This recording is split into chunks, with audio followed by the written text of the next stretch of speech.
हम सभी लोग आज 14 के दिन अक्सर प्रायश्चित करते हैं। क्या करते हैं पांडे जी? क्या करते हैं 14 के दिन में? क्यों करते हो? क्योंकि ये शाश्वत पर्व है। कौन से पर्व है?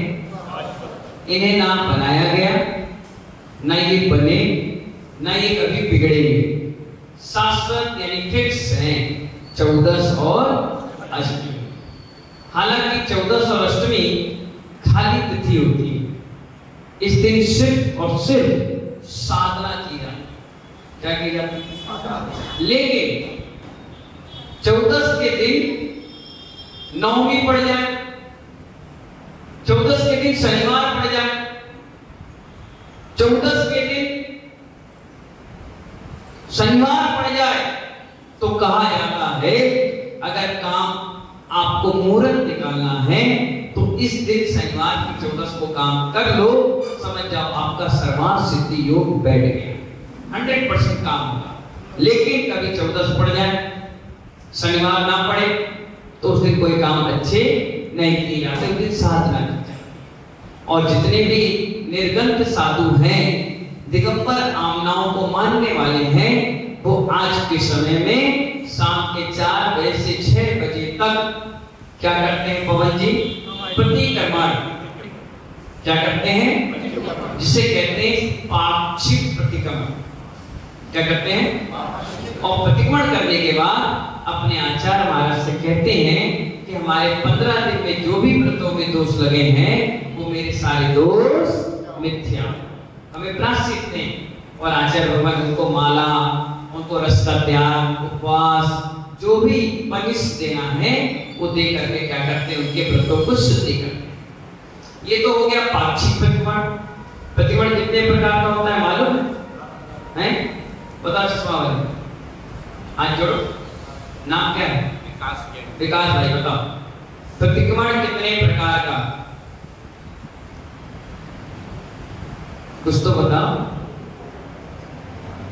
नहीं मन पड़ोसी बताओ, प्रतिक्रमण कितने प्रकार? ट्रांसफर। अनिल जी बताओ। जो हम पूछे वो बताओ, गाड़ी आगे मत बढ़ाओ, एक्सीडेंट हो जाएगा। बताइए प्रतिक्रमण कितने प्रकार का? दिन में 3 बार करते हैं। चलिए ट्रांसफर करिए। प्रमोद जी बताइए। आसिफ 3 प्रकार। बताओ विजय बाबू, बताओ साफ कौन कौन सा है? फिर क्या मतलब? बैठ जाओ। 7 प्रकार का बताया, बहुत अच्छी बात है। अब नोट करिए। पहला प्रतिक्रमण रात्रि। कौन सा? आप लोग करते नहीं करते? करना चाहिए। प्रतिक्रमण करते रहोगे तो मन विशुद्ध बना रहेगा, मन भगवान की भक्ति में लगा रहेगा, मन एकाग्र रहेगा। जैसे मैं भी करके आया पाक्षिक प्रतिक्रमण पूरे 15 दिन का, तो मेरे चेहरे पे चमक देखो, खुशी की, आनंद की। मैं हल्का हो गया। नाव में कचरा भर गया था तो नाव क्या हो गई? साफ हो गई। आप देखिए, आपके यहाँ वॉशिंग मशीन होती है, 1 महीने में एक बार आप उसकी जाली निकाल के साफ कर लेते हैं। घरों में नालियां होती है, हफ्ता 15 दिन में वो भी साफ कर लेते हैं। क्यों? क्योंकि अगर साफ नहीं करोगे तो क्या होगी? वो चौक हो जाएगी।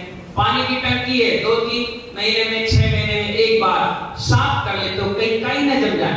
इसी प्रकार ये आलोचना और प्रायश्चित है कि प्रभु जाने में चाहे अनजाने में कोई अपराध और पाप बुरा हो तो हमें क्षमा करे। जब आप करते हो तो क्या मिलता है मालूम? एक अंतरंग में विशुद्ध परिणाम बनते हैं कि आज मैंने कोई अच्छा काम किया, मैंने सबसे क्षमा मांगी। क्या मांगी? क्षमा मांगी। इसीलिए एक प्रतिक्रमण होता है रात्रि। बोलो ऐसे मत बोलो पत्थर मार की तरह। हाँ, मैंने उपवास किया, किस रोज किया, मैं झेल नहीं पाऊंगा। हाथ जोड़कर बोलो पहला प्रायश्चित। ये ज्ञान अर्जन है, हाथ जोड़कर ज्ञान लिया जाता है। रावण और राम में जब युद्ध हुआ तो जब मूर्छित हो गए रावण, अंतिम स्थिति में थे, तो राम और लक्ष्मण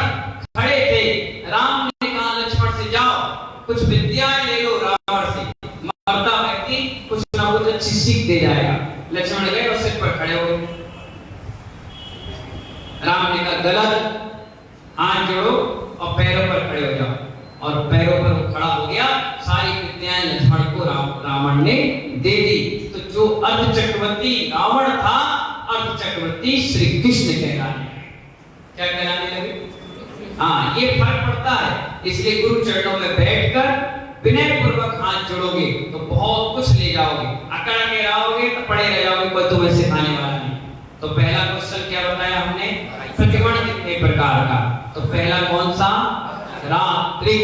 जैसे रात के मैं भी सो गया, आप सो गए, सपने आए खाने पीने के, लड़ाई झगड़े के, नहाने धोने के, पैसे कमाने के, लड़ाई झगड़ा करने के, मार काट मचाने के, कुछ ना कुछ बोलने के। अभी कर्माशय तो हो गया।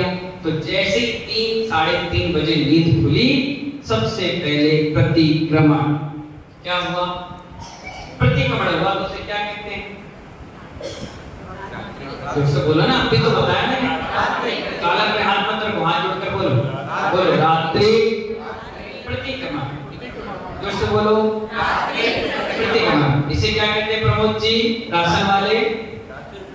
जोर से बोलो, एक बार और बोलो। बताओ भैया क्या बोला? याद हो गया? इसे क्या कहते हैं? ये सब व्यक्ति की चर्या है। ये मत सोचना दिगंबर साधु की है। अगर आपको भी भगवान बनना है तो ये चर्या आपको अपनाना पड़ेगा। समझ गए? पहला प्रतिक्रमण कौन सा? बताओ भूरी। क्या बात है, भूरी के तारीफ करो। कौन बड़ी? रात्रि प्रतिक्रमण। दूसरा हुआ देवसिक। रात के 3:30 बजे हम उठ गए, प्रतिक्रमण किया, भक्ति करी, स्वाध्याय किया, सामायिक की, वंदना करी, अभिषेक किया है, शांति धारा किए गए, प्रवचन किया, आहार किए गए, आहार से आए, सामायिक की, देर भर बैठे, स्वाध्याय किया, क्लास पढ़ाई, शाम को 5:30 और 6 बजे प्रतिक्रमण किया। उसे क्या कहते हैं? देवसिक प्रतिक्रमण। क्या बोलते हैं? देवसिक। रात में तो रात्रि और दिन में तो देवसिक। ये कौन सा प्रतिक्रमण हुआ? तो कितने प्रतिक्रमण हो गए? 2। कितने हुए? खड़े हो जाओ, खड़े हो जाओ। हाँ, पहला प्रतिक्रमण, हाथ जोड़ो, पेट में हाथ मत डालो। हाँ, पहला रात्रि, दूसरा देवसिक। बहुत बढ़िया, ताली बजाओ। पहला रात्रि और दूसरा देवसिक। मैं तो ऐसे ही पढ़ाता हूँ बिना पुस्तक के, और इसीलिए हर बच्चा याद कर ले। अपना यही आनंद है, अपना यही गुरु भक्ति है। अच्छा लगे तो करें और नहीं लगे तो चले। पहला प्रतिक्रमण, दूसरा प्रतिक्रमण। अब कोई भी आपसे पूछे कि मुनिराज रात के क्या करते हैं? प्रतिक्रमण करते हैं। रात में, दिन में क्या करते हैं? तो दिन का प्रतिक्रमण करते हैं, देवसिक। अब एक प्रतिक्रमण और है, उसे कहते हैं इरियापद भक्ति प्रतिक्रमण। कौन सा? देखिए कितना शोध कर भोजन करके आए, कितना देख करके आए, कितने शुद्धि पूर्वक गए, गंगा भक्ति से आहार लिया, 32 अंतराय 40 दोष को टाल करके आहार लिए, फिर भी कोई गलती रह गई? जाने में, अनजाने में, जाने में, अरे अनजाने का खाने में, अच्छी में अनजाने में होगा। जाने में, अनजाने में, जाने में, खाने में और आने में, सोचने में पता चला मुझे रोटी अच्छी लगती है और आप मुझे क्या दे रहे थे? पराठा, केले का। पांडे जी क्या दे रहे थे? पराठा, वो भी केले का। अब मैं क्या, और मन में मेरे क्या आ रहा है? रोटी मिल जाए। क्या प्रमोद जी? मुझे प्यास लग रही है, मैं जल ले रहा हूं और आपने जूस दे दिया, जूस लो महाराज। मैंने पानी मिल जाए। तो ये चीज आ रही है ना, इंद्री जागृत हो गई है। इसलिए भी अगर दोष लग गया हो तो आते साथ गुरु के सम्मुख बैठकर इरियापद यानी जाने में, आने में और खाने में, इरियापद बोलते हैं। इरियापद यानी जाने आने में। इरियापद प्रतिक्रमण होता है, उसे तीसरे नंबर का प्रतिक्रमण दिया, उसे क्या कहते हैं? इरियापद प्रतिक्रमण। बताओ दीपचंद, इरियापद प्रतिक्रमण। पहला, जोर से बोलो। दूसरा, तीसरा, प्रतिक्रमण जाने जाने। चौथा जो आज किया कौन सा? पाक्षिक। बोलो बोलो भाई धर्मेंद्र। योगेश क्या नाम है इसका? दाढ़ी वाले लोकेश। कौन सा? हाथ जोड़ो। पाक्षिक। पाक्षिक का मतलब एक पक्ष का प्रतिक्रमण। एक पक्ष मतलब दो पक्ष होते हैं ना, निष्पक्ष और शुक्ल पक्ष। तो अभी किस पक्ष का हो गया? अब अगला होगा शुक्ल पक्ष का, यानी 14 के शाम के 4:30-5 बजे बैठ गए और 6:30-7 बजे तक कर लिया, उसे कहते हैं पाक्षिक। कितने प्रतिक्रमण हो गए? और आप कितना कह रहे थे? 3। कोई कह रहा पता नहीं, कोई कह रहा 1, कोई कह रहा आप ही बता दो, हम क्यों मेहनत करें। कितने प्रतिक्रमण हो गए? पूरी 4। कितने हो गए? 4। पहला देशिक, पहला रात्रि, दिवसिक, इर्यापद और पाक्षिक। चौथा प्रतिक्रमण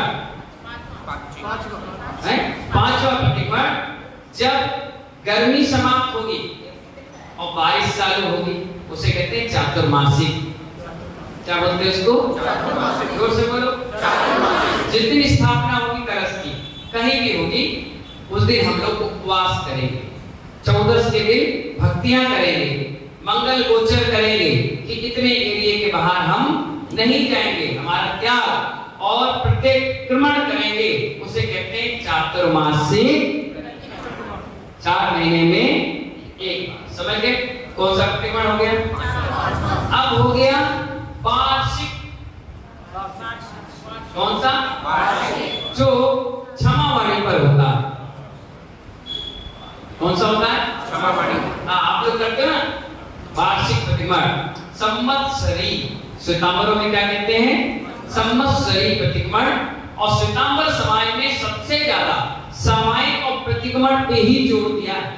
उनके पूजा पाठ अभिषेक पर जोर नहीं दिया, ना दान पुण्य पर दिया, ना मूर्ति वेदी मंदिर पर दिया। सबसे ज्यादा क्या दिया गया? प्रतिक्रमण और सामायिक। उसमें पैसे ही खर्च नहीं होते, फ्री का सौदा है। पुस्तक लो, प्रतिक्रमण करो, आसन लगाओ और सामायिक करो। उनके यहाँ सिस्टम है। तो पहला 5 क्या हो गए? चातुर्मासिक। छठवा हुआ वार्षिक, जो साल में एक बार। और आप लोग क्या करते हो? साल में एक बार क्षमावाणी हुई, एक ऐसा पंजा छाप वाला हाथ बनाया और लिख दिया उत्तर क्षमा। बोले तुम्हारे दोष माफ और हमारे दोष साफ, और ऑल डिलीट, क्लियर, खत्म हो गई क्षमावाणी।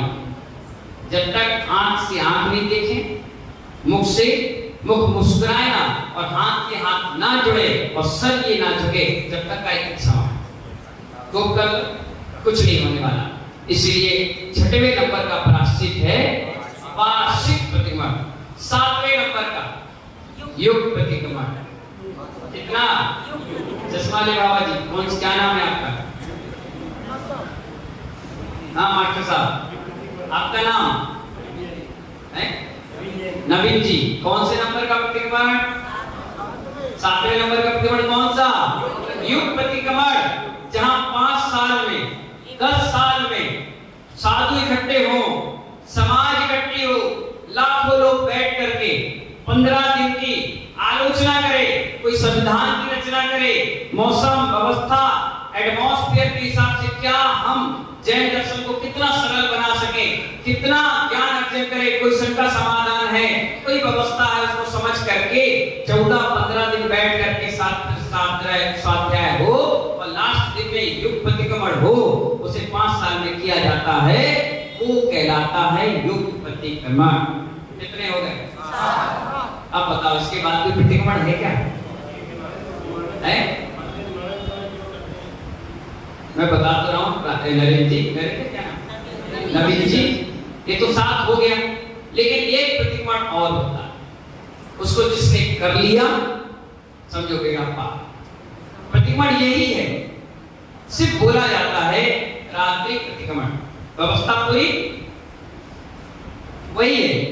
देवसिक प्रतिक्रमण व्यवस्था पूरी वही है, वही सब क्रिया होंगी, वही पढ़ा जाएगा 20 मिनट का। 15 दिन में पढ़ेंगे वही पढ़ेंगे, बस सामने का सब्जेक्ट कुछ चेंज हो जाएगा। वार्षिक भी वही रहेगा, युग प्रतिक्रमण भी वही रहेगा। अब आ गया अंत समय का प्रतिक्रमण। साधक लेटा हुआ है और जागृत अवस्था में, किसमें है? अपने शिष्यों को, अपने निर्यापकाचार्य को वो कहते हैं, जो छपकराज हैं, कि मुझे प्रतिक्रमण सुनाओ। और जो निर्यापकाचार्य है वो भी देखते हैं कि जीवन भर की कोई गलती इसने की हो। अभी यहाँ पर इतने लोग हैं, अगर एक कॉपी और पेन लिख करके मैं दे दूं आपको लेकर के, इसमें एक अपनी बुराई लिखो, कॉपी के पन्ने कब पड़ जाएंगे, शायरी खत्म हो जाएगी, इतनी बुराई आपके अंदर है, लेकिन वो बुराई किसी को पता ही नहीं। आप इससे कहोगे तो ये भी चुप रह जाएंगे, हमसे कहोगे तो हम भी। तो कुछ ऐसे भी साधक हैं जिन्होंने 30 साल, 25 साल, 30 साल, 15 साल, 10 साल साधना करी और कोई बड़ी गलती को दबा गए, छुपा गए, क्योंकि परिणाम पवित्र चाहिए वहां, बिल्कुल नीट एंड क्लीन व्यक्ति चाहिए। एक भी रंचमात भी परखाए, रंचमात भी रंचमात भी परखे विकल है संकल्प उनके पास वहां स्वीकार नहीं है। तो उस स्थान पर क्या किया जाता है, निर्यापकाचार्य कहते हैं, सुनिए भाई, सब लोग बाहर हो जाइए, एक भी व्यक्ति नहीं रहता। एक छपकराज, सेकंड पर्सन निर्यापकाचार्य, वो कान में कहते हैं, हे छपकराज, कोई बात आपकी हो तो आज बता दो, कल के बाद हो सकता है आप इस सूरज को देखना पाओ, हो सकता है 40 साल की साधना आपने की है और बात आपके मन में रह गई, निदान बन गया, तो हो सकता है तुम्हें पता नहीं किस योनि में जाना पड़े। डराते हैं, भयभीत करते हैं कि तुम्हें इस कर्मों से डरना चाहिए। तब साधक कहता है कि मैं घर में था तो मुझसे ये गलती हो गई, मैं मुनि बना तो मुझसे ये गलती हो गई, मैं उपाध्याय बना मुझसे इतना बड़ा अपराध हो गया, मैं आचार्य बना मुझसे इतना बड़ा जुर्म हो गया। अब आचार्य भगवान, मैंने तो आचार्य पद, उपाध्याय पद त्याग करके साधु बन गया और आपकी शरण लिए निर्यापकाचार्य आपको बनाया है, मेरी गलती का प्रायश्चित दो। वो कहते हैं मात्र प्रतिक्रमण करो। कौन सा? हाथ जोड़ो, बोलो मार्थ प्रतिक्रमण, आत्मा का उत्थान के लिए प्रतिक्रमण। उत मतलब आत्मा, ता का मतलब उत्थान, उ का मतलब आत्मा और प्रतिक्रमण है आत्मा के उत्थान के लिए। उत्तमार्ग प्रतिक्रमण करो और वो साधक को लेटाते हैं। सारा सन इंद्रिया, भेंद्रिया, तेंद्रिया, चौंद्रिया, पंचेंद्रिया, पढ़विकाय, भावकावतेका, भावका, पढ़तका, तस्का यदि से मुद्दा पता ध्यान उदाहरण का तो कारण कित्वा तस्मिच्छामि दुग्धम। वो साधक भी कहता है तस्मिच्छामि, फिर बोलता है, 2 बार बोलता है, 4 बार बोलता है, पूरा प्रतिक्रमण सुनाने के बाद आचार्य कहते हैं अब आप प्रायश्चित दीजिए। बोले क्या?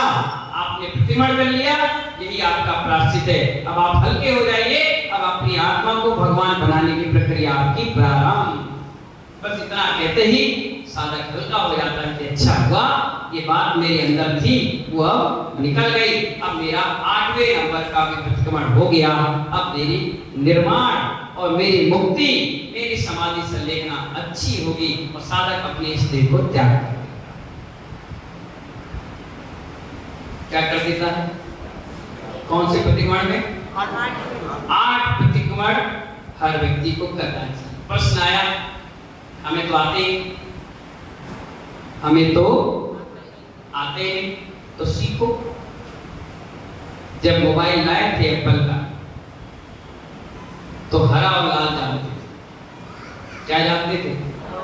अब फेसबुक पे, व्हाट्सएप पे, इंस्टाग्राम पे और क्या है, ट्विटर, एक्स पे सारी पोस्ट कर जाती है, सारी चैटिंग हो जाती है, वीडियो कॉलिंग हो जाती है, पोस्ट इधर से उधर आ जाती है। कि कहां से सीखे? कोई सिखाया? अपने आप सामान था और सीख गए। ऐसे ही मानव साधु की संगति में बैठोगे, प्रतिक्रमण हो रहा है तो कहो पुस्तक दो, हम भी पढ़ेंगे। उपाध्याय दर्शन सागर को प्रतिक्रमण किसी ने नहीं सिखाया, मैं सुन के सीख गया। मेरे किचन पावर तेज है, मैं सुनता गया। महाराज ने कहा इचकाला बच्चे में पूजे में बंदा में नमस्सा में तो को कमक को बोला सुबेगरम समायमन दिन श्रुति हो बच्चा। तो मैं जब 4 बार बैठा तो लास्ट का पढ़ा हो बच्चा, तो जैसे महाराज जी बोलते थे मैं हो बच्चा, तो महाराज की अगल बगल देखने वाले सोचते थे भैया को पूरा याद है, वो कहते थे भैया जी सिखाओ ना। मैं तुम नहीं सीख पाओगे। क्या कहते थे हम? ये थोड़ी ना बता रहे थे कि हम नहीं सिखा पा रहे। फिर मैं गया महाराज के पास, मैंने महाराज जी कैसे पढ़ते? महाराज बोले ऐसे पढ़ते हैं, मैंने इतनी तेज मत पढ़ो, हम सीख नहीं पाएंगे। बोले ऐसा तुम्हें सीखना है? मैंने कहा हाँ। तो बोले ठीक है आप धीरे धीरे पढ़ेंगे। मैंने ठीक है हम मिलाएंगे। तो जैसे महाराज ने बोला इचकालम, हमने याद कर लिया और दिन भर बाथरूम में नहाते नहाते इचकालम इचकालम इचकालम इचकालम इचकालम इचकालम सीखने का हुनर था, क्योंकि मुझे यहाँ नहीं रहना था, मुझे यहाँ पहुंचा, इसलिए मैंने सीखा। और जब महाराज ने जैसे इचकालम बोला, मैं जोर से बोला इचकालम, तो महाराज याद हो गया। हाँ बहुत बढ़िया। दूसरे बार अच्छे भी सीख गया, पूजे भी सीख गया। एक दिन ऐसा आया कि महाराज को 102 बुखार हो गया और उन्होंने मुझे बुलाया, वैष्णव सागर को बुलाओ भाई। बोले क्या हो गया महाराज जी? बोले बुखार। मैंने अच्छा, तो बोले प्रतिमण सुनाओ, और पूरा प्रतिमण मैंने उन्हें सुना दिया। उन्हें ऐसे पीठ होगी, बोले वाह, बिना पुस्तक के। मैंने और क्या, आपका चेले ऐसे वैसे ऐसे सीख गया तो सीख गया। एक गाथा रोज याद करना, रोज नियम है हमारा। एक गाथा दिन भर, कोई भी आएगा आप देखना मेरी आंखों में मैं बैठा रहूंगा और कुछ सोचता रहता हूँ। आप देखना कभी भी वॉच करना, मैं गाथा ही याद करते रहता हूँ। सुबह उठता हूँ, पुस्तक निकालता हूँ, एक गाथा याद करूंगा और दिन भर याद करता रहूंगा, याद करता रहूंगा, याद करता रहूंगा। इसीलिए 5000 गाथाएं या कंठस्थ हैं। जब बोलना चालू करता हूँ, करता चला जाता हूँ। इष्टोपदेश, ग्रंथ शास्त्राचार, द्रव्य संग्रह, तत्वार, चुटकियों में याद करा देता हूँ, पढ़ा देता हूँ। इसीलिए तो मेरे को मां सरस्वती की बिल्कुल कृपा हमेशा से। तो इसीलिए आपको क्या करना चाहिए? याद करना चाहिए, सीखना चाहिए। अब नहीं आता है, नहीं है कोई साधु, जिनवाणी रखिए, लाल पुस्तक निकालिए और कम से कम दिन में एक बार आलोचना पाठ तो पढ़िए।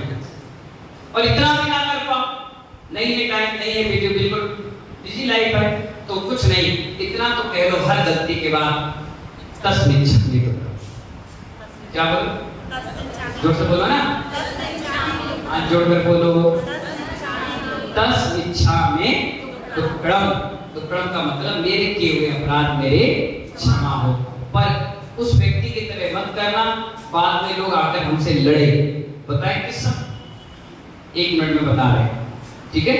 पांडे जी बता दे, दीपचंद जी बता दे। सुनो, हमने सिखा दिया लोगों को, आपसे गलती हो जाए तो क्या बोलो? बोलो 10 इच्छा में। बोलो ये अनिल, प्रमोद जी, आनंद जी, पंडित जी, 10 इच्छा में। बस एक व्यक्ति ने सीख लिया, उस दिमाग से सर फिरा, शायद करनी होगी, कब होगा? कहाँ का? ठीक है था, शालीमार का था, अब आगे का होगा, कहीं का होगा। सर फिरा, उसने सुन लिया, गलती करो और 10 इच्छा में। बोलो बोलो, आनंद आएगा। आनंद क्या है ना, गलती करो और बोलो, अपराध करो और बोलो, किसी झगड़ा हो जाए तो बोलो, लड़ाई हो जाए तो बोलो, पढ़ाई से मन चुराओ तो बोलो, मंदिर ना आओ तो बोलो, बस आहार में ना जाओ तो बस। आखिरी सूत्र याद करिए कि 10 इच्छा में दुर्गम बोलना। गर्मी का समय था, एक कुम्हार ने बहुत सारे मटके रखे थे, उसके दिमाग में खुरापाती आई। एक पत्थर उठाया, मटका फुट करके फूट गया। फूटा, कुम्हार अंदर से आया, गरीब व्यक्ति था, डंडा लेके, कौन ने फोड़ा? उन्होंने कहा 10 इच्छा में। उसने कहा चलो ठीक है भैया, तो माफी मांग लो, गलती से फूट गया होगा। वो चुपचाप अंदर अपने चला गया मटका बनाने। उसने कहा अरे अभी मन नहीं करा, एक और फोड़े। उसने एक उठाया पत्थर, बड़े वाले मटके में निशाना फटा, बड़ा करके वो मटका भी फिर बाहर निकला। किसने फोड़ा? अच्छे से बोलो। पहले फोड़ा, हो गई बात, दूसरी बार क्यों फोड़ा? 10 इच्छा में फोड़ा। ठीक है भैया, तीसरी बार अंदर गया, उसने मजा नहीं। अब 2-3 पत्थर उठाए, एक साथ 4-5 फोड़े। उसने 2-3 हाथ में लिया, धम धम धम धम दे दिया, उसके 10-12 मटके उड़ गए। बाहर आगे। उसने बोला किसने फोड़े? बोले तस्मिच्छामि।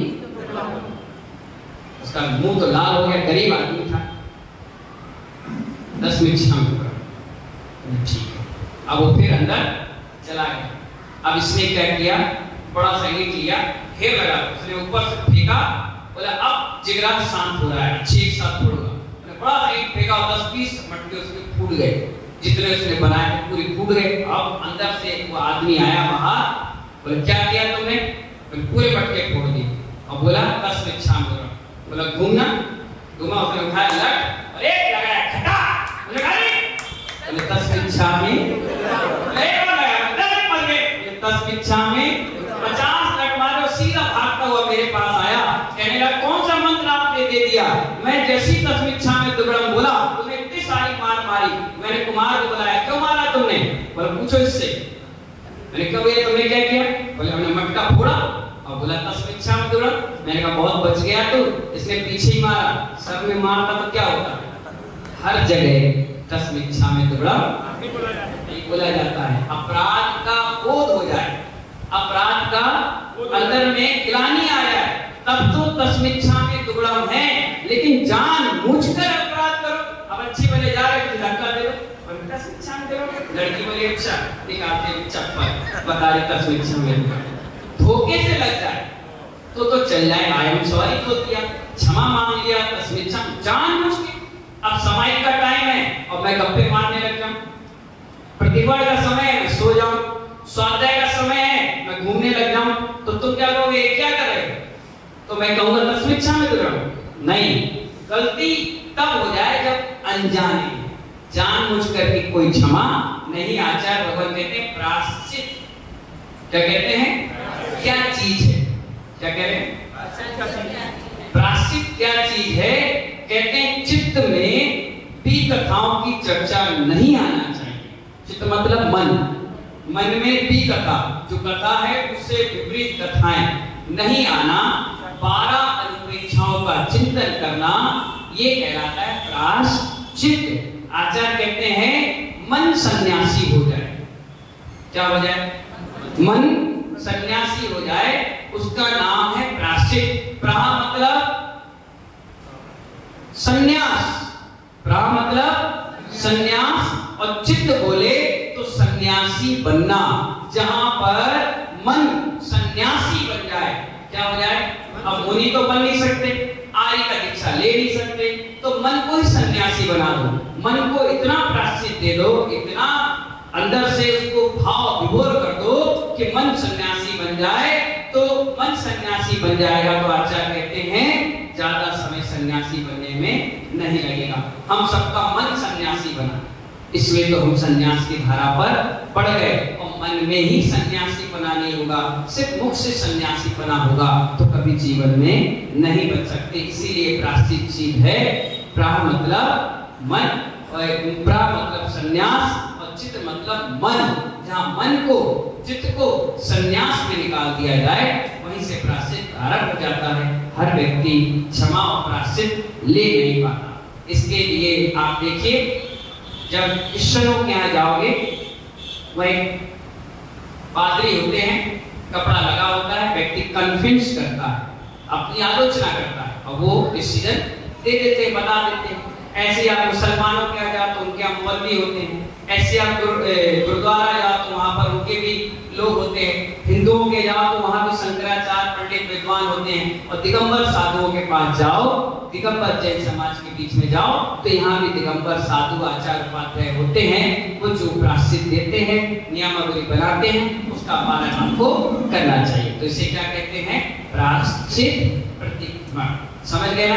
आज 14 का दिन था, उपवास था, केस रोज था, सभी लोगों की दुआओं शुभकामनाओं से दोनों महाराज का सानंद संपन्न, आधा उपवास हो गया। अब रात का पूरा उपवास समाप्त हो जाएगा। कल सुबह ठीक 7 बजे मुहूर्त है, यहाँ से होते ही हम लोग सीधे फलकेश्वर के लिए निकलेंगे। 10 तारीख तक यहाँ आयोजन